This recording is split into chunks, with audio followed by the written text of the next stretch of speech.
everybody. Welcome to The Picture Show. I'm your host this week, Paige Werner, and joining me today is James Farrar, who's sitting in the co-host chair for the first time ever. Welcome, James. How are you doing this week? I'm doing good. It feels a little weird being on this side, I'm not going to lie. I sat over there immediately and had started to put the mic on and they had to get me, but it's good to be here. Thanks for having me. Well, I'm excited for today's show because we're talking about a sequel that people have been waiting for a decade to get made. It's Zombieland 2 Double Tap, which means I'm sure we may throw in a little bit from the original Zombieland as well. Now that's been said, are you ready to talk about one of the better zombie apocalypses? Yeah, I liked these the zombie movies. There was a lot of them that came out back then, the last couple of years, but this is definitely probably one of my favorite ones. Just because it's a little bit different than everything else. All of them have like the same formula, and this one does finally touch on something different. So it's one of my favorites. And let's start out with a quick look at the first movie because it's been 10 years since Zombieland, and at the time, zombie movies were coming out every other weekend, it seemed. In 2009 alone, there were over 30 zombie movies released. So just in general, are you a zombie apocalypse person, and what did you think about the comeback of a genre that really hadn't been mainstream in a long time? Yeah, that was when the Dawn of the Dead and Day of the Dead and all those were coming out. So I'm not a big zombie guy, no, but there were a couple of them that were funny. Warm Bodies was good. I think it came out around the same time. And World War Z came out a little bit later. It was good. So some of them were, but yeah, no, not for the most part. No, I'm not a big zombie guy normally. You can tell this one is a little different from the rest. It features Woody Harrelson, who isn't exactly known as a horror movie guy, Jesse Eisenberg and Emma Stone, who are kind of up and coming at that time.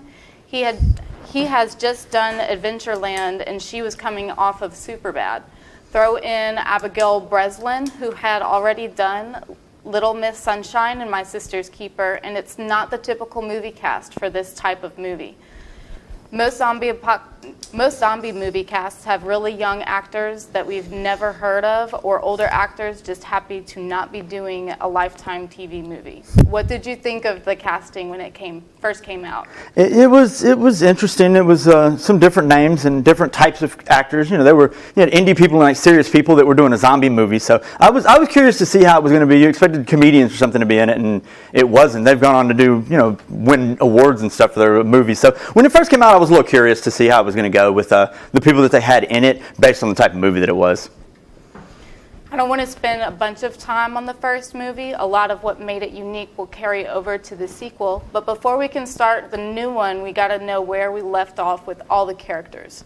Everyone has gone through the journey of the first movie, and they started as people who either didn't think they could trust anyone, or they thought the best way to survive was to not care about anybody else.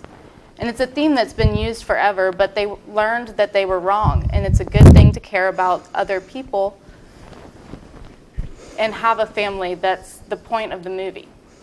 Even though they did it against a zombie apocalypse setting, it wasn't all about that. The heroes ride off into the sunset, but they didn't really accomplish anything other than change their own personal beliefs. So that's really what the story was about in my mind. Now we pick up in the second movie, and as far as what's going on with the group, it seems like about where we left off, or at least that's first it did. Yeah, when it first comes in, you don't know how much time has really passed. They don't say how much time has passed, even though it's 10 years in the real world since the movie came out. So I was a little curious how they were going to handle that. Sometimes they'll pick up right when the other movie ends. Sometimes they'll show that some time has passed. And to me, I don't know. It seemed kind of like they were right exactly where they were when the other movie left off, with them two together. And but then real quickly you find out that it has been a little bit of time that's passed. So it's really interesting how they do that. I think they were probably trying to make the movie a long time ago, and they were going to kind of pick it up right there at the end of the first one, but because it took so long to get made, they kind of had to rewrite it a little bit, and so that messed everything up with that. But it was it seems like they picked it up where they needed to. Kind of everybody had a natural progression of where I thought they were going to be. So I think on that we actually need to go to a break, everybody. So we're going to take a break really quick, and when we get back, we will talk a little bit more about Zombieland 2. Don't be sure to check out the What's New on Streaming and DVD with Lakia Walter on this first break. Okay, we'll be right back.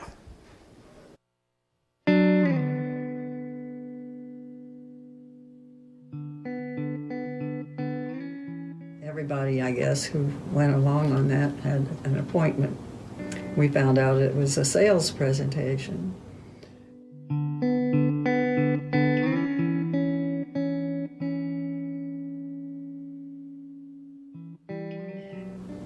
There were two main things. Well, he said that he had a 10-year plan.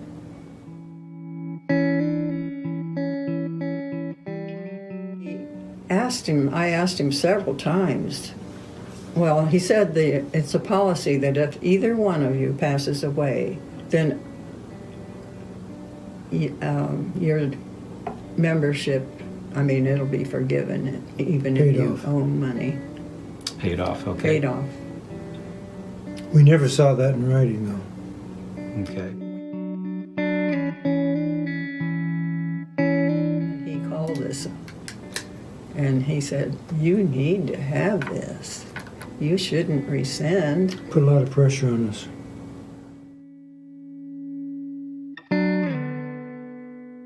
Left. What is the total amount that you owe on those two contracts? It's my understanding, is it 190 or 197? Something like that, yes, 100 and... I don't have those figures in my mind right now, but Over 190,000. it's around 190.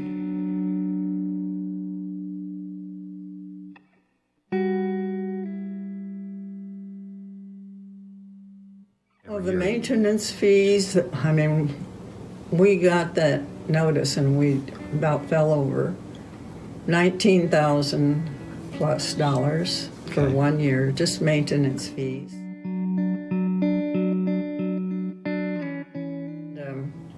We really lost So- sleep over that. Did you? I would imagine. It affected us terribly. Because there was things in the contract we were never told.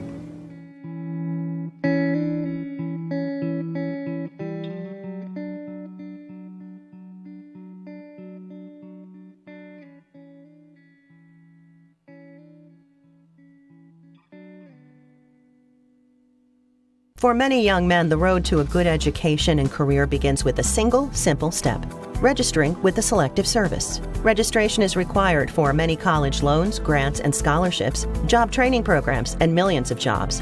In many places, you need to register at the time you get your driver's license. Be sure to check. Fortunately, it's easy. You can get help at your school, find a mail-in form at the post office, check the box on the FAFSA form, or register online at sss.gov, where you can also learn more about taking this important step. Hey guys, I'm Lakia Walter with this week's Streaming and DVD. New to Netflix, we have Men in Black, starring Tommy Lee Jones and Will Smith. A police officer joins a secret organization that polices and monitors extraterrestrial interactions on Earth. Also on Netflix, we have Simulate, starring Joel, Courtney, and Colin Worthy. Three friends making a web series about their town discovery that their neighbors are being killed and replaced by creatures who are perfect copies of their victims. New to Hulu, we have Benjamin, starring Bob Saget and Rob Corddry. A family calls in an intervention for Benjamin, a kid who is doing drugs. Soon, it becomes clear that those who are confronting Benjamin's problems also have many problems of their own. New to DVD, we have The Lion King, starring Donald Glover, Beyonce, and James Earl Jones. This live-action version of the 1994 Disney classic tells the story of Simba, a young lion prince who embarks on an incredible journey to find his way in life following the untimely death of his father in the hands of his uncle. Years after his disappearance, Simba is forced to come into terms with his past and reality of his father's death in order to save his kingdom and his family. Finally, we have Bloodline, starring Sean William Scott and Mariella Garagi. A young father discovers his abusive childhood at the hands of his own father has led him to make decisions that take him down or more violent path as he attempts to protect his family. That is it for this week's Streaming and DVD. I'm Kia. Let's get back to the Picture Show. Welcome back, and we're diving right back into Zombieland Double Tap. I'm Paige Werner, joined by James Farrar, and we are looking at Zombieland 2 Double Tap. And before the break, we are talking about the theme of the first movie and where they left off versus where they picked up. It wasn't long into the movie you probably could figure out what the theme of this one was going to be. It was another pretty common story, just not for the genre of movie this is. Before I say if I want to see if you had the same opinion and if it was easy to pick up the theme early and what you thought it was if you did. Yeah, that's one of the things I liked about both of the movies, the first one too, because they took very universal themes and put them in a movie that you don't normally see them in. So the first one you had, with the family and all that, which is a very normal theme. It's just not something you see in a zombie movie. So this one, they've got the family and everything, and it's, trying to be your own person. They've all been together so long that now, they've got he's become an overbearing dad, and you got the teenager that wants to get out on her own. And so it was really, really easy to pick up on them initially. And even though they're very common themes, it's just, I thought it was really interesting the way they put them in the movie, because it's not something that you would normally see in a zombie movie. And then you've got the proposal, and she gets scared, and then they run off, and now we're back to like the first movie was, everybody's hitting the road again. So it was really interesting the way they did it, and it was easy to pick up on it. But I still liked it because it was something that you just don't see all the time. As far as the plot, what was taking place in the movie where I really felt there were two parts to this one? The first part of the movie where they are living in the White House and one big happy family, all of that was almost a different movie compared to the second part once they hit the road again. Did you think they did a good job with the pace and the flow of the movie, or did it seem almost like two different movies? It did seem kind of like they cut it in half, but I think they were just trying to do something different, because a lot of movies nowadays, especially when you have sequels, just get accused of being the first movie over again, and I think they were trying to avoid that a little bit. So they did break it up, and you had this happy family, home life aspect of it. They're not just on the road killing zombies. I don't think you saw a zombie except for the very, very beginning. It's like 30 minutes into the movie when you see the first one, because they're in the White House, and which I don't understand how it's been a couple years and nobody's thought to go live in the White House. I thought that was hilarious, that they get there, biggest, most famous house in the country, nobody's been living there for years, and nobody thought to break into it until them. But it did seem like two different movies, and it didn't even seem like a zombie movie or like the first Zombieland movie until they hit the road. That first part of it was a little weird to me, honestly. I'm not going to say I didn't care for it, but it was unexpected. But I do think that it was because they were trying to do something different. They didn't want to get accused of basically remaking the first movie over again like so many of them do. And so I give them credit for trying to do something different, even though I didn't care for it too much. The majority of the movie is trying to track down Little Rock, who runs off with a hippie from Berkeley. And we have the weird dynamic of Columbus and Wichita after she ran out in the middle of the night, then came back to find him with Madison. Oh, and Madison don't get me started. But the road trip part of the movie felt more like the first one, along the way they had fun stuff happens. Of course, it doesn't take long before they run into some zombies, and this is where the characters get their first look at the T-1000 zombie, and right after that, Madison has an allergic reaction, and they think she's turning, so Columbus takes her off into the woods to shoot her, which he isn't able to do, and he lies about which we don't find out until later. When they see her driving down the road in an ice cream truck, there's the whole Graceland experience. Really, the only thing through the middle part of the movie that ends up being important is that they meet Nevada. Nevada is played by Rosario Dawson, and she is a love interest for Woody Harrelson's Tallahassee eventually. We also meet Albuquerque and Flagstaff, which was a fun sequence, but for the most part, you can get few new characters, and other than that, not a lot of relevant action during the road trip part of the movie. Yeah, that was a lot that happened in not a long period of time, actually, over the movie. So let's see if I can unpack some of that. They do hit the road, and it is interesting because they have now the classes of zombies in this movie. It's not just they've almost evolved in this one. And you meet the main zombie, the T-1000. They call him off Terminator because he's almost unkillable. And we do have some new characters, which they tried to introduce. Madison, the first one, is the dumb blonde, and I don't know how they got away with that, because in this day and age, that stereotype almost seems like somebody on the internet would have killed them for it. But they did it, and I mean, it was funny, don't get me wrong. It was something out of a 90s movie. I'm amazed they did that for that movie, but I liked it. And yeah, it really doesn't seem like there's much going on in this part. It's a lot happens, but nothing goes on, if that makes sense, because it's almost all filler. They kill a zombie, blah, blah, blah. They're driving down the road. It basically is the way to get them from point A to point B, I think. And then they have the Graceland experience where they're trying to track Little Rock down because she ran off again with the overbearing dad, just trying to get away from him.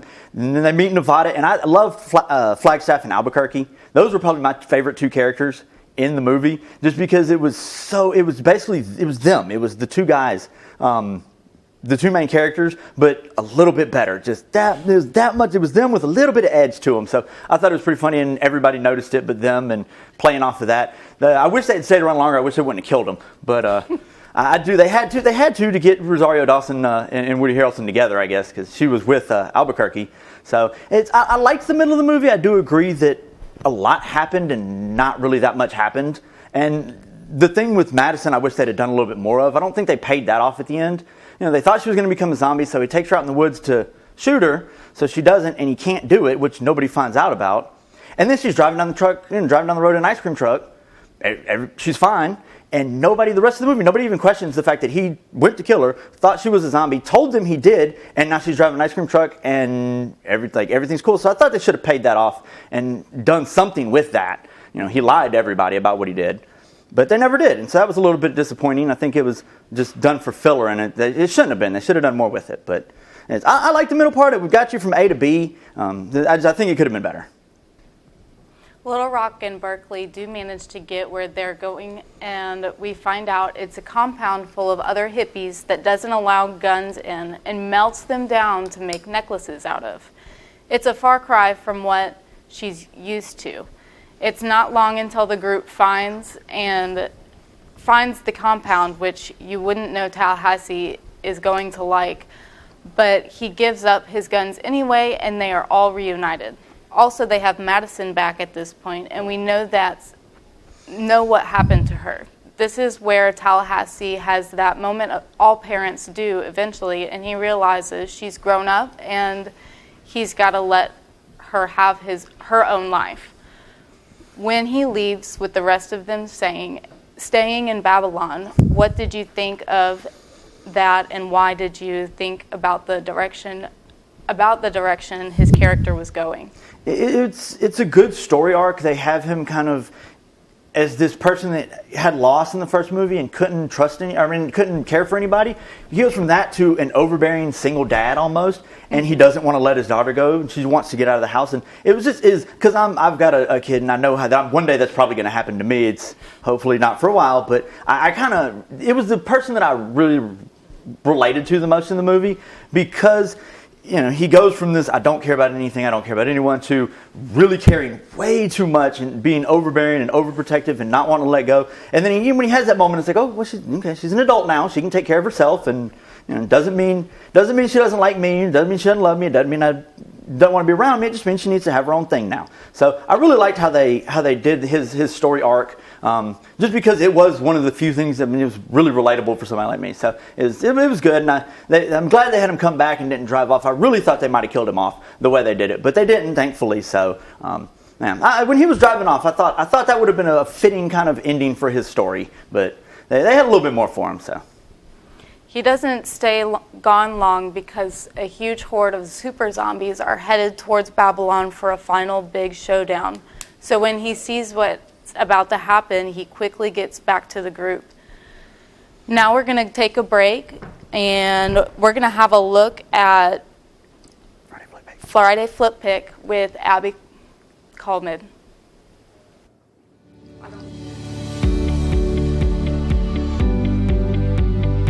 We're here in the South Bronx at Children's Health Fund's very first program site, and we're here to celebrate this new partnership and to have a look at the services being provided.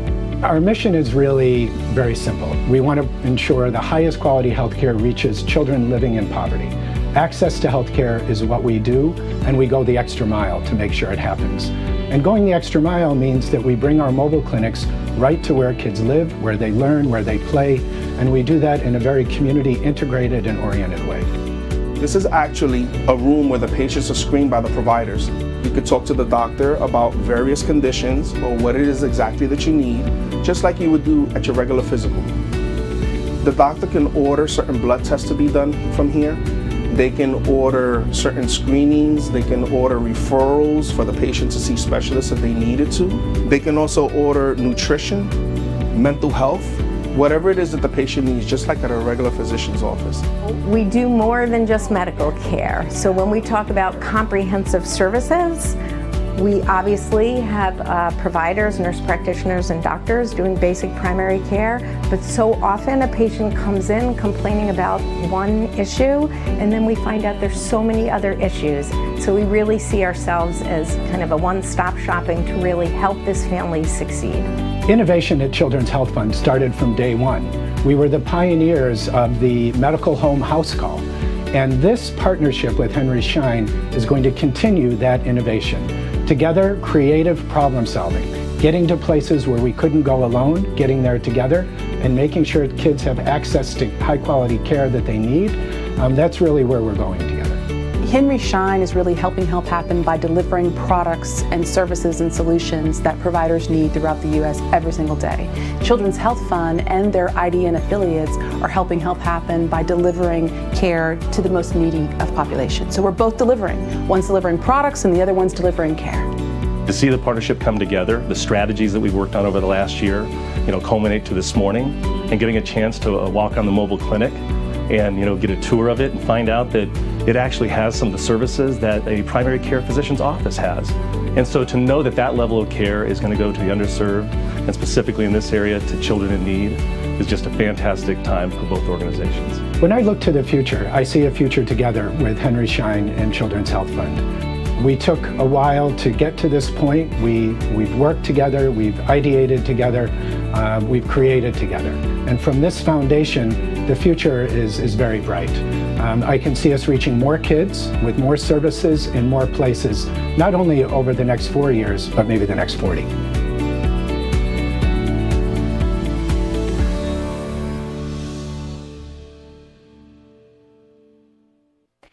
Lovers, this is Abby Colvin with this week's Friday Flip Pick. Three brilliant visionaries set off on a charged battle for the future in the current war, an epic biopic about the cutthroat competition that literally lit up the modern world.